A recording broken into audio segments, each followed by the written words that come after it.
今仔这天气咧寒，今仔日邦桥的南甲南路一段，就敢若是因为天气受冷，水到水壁管渗出来车路顶，大约1,800户受到影响。附近的店家嘛拢无摘掉去做生理。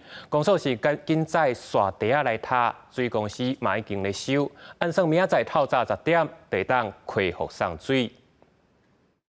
迄规个店面就规个海去啊哦。路面一直有水泄出来，直至透早2点外，新北邦桥区南甲南路一段路边水管破去，造成周边10外间店头积水。当地区公所赶紧调线包挡水，但过管线破去，要咧清修封路，附近店头无奈先停业一天，赶紧清积水。不方便的时候，那没关系，因为水爆掉了，你也没办法。没办法营业啊，酒肆啊，对啊，料理啊。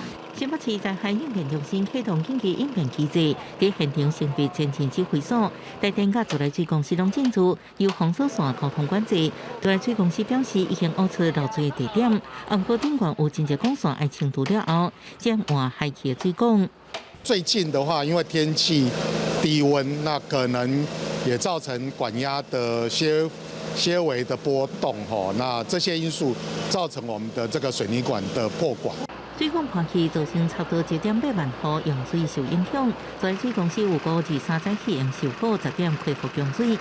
天气寒，温差大，不止地下管线要注意，国土署也特别呼吁，要注意建筑外壁的铁路是毋是落去，因为最近发生真侪件技术因为闪落去的铁路煞塞车。目测看起来，它的光影的反射或者是它的阴影的变化，发现它有一点隆起的状况，就要特别注意。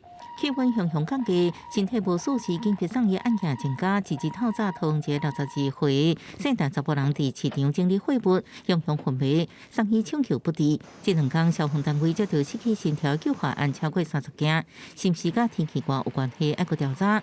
面对冷气团连续报道，民众爱加做身体状况，记者综合报道。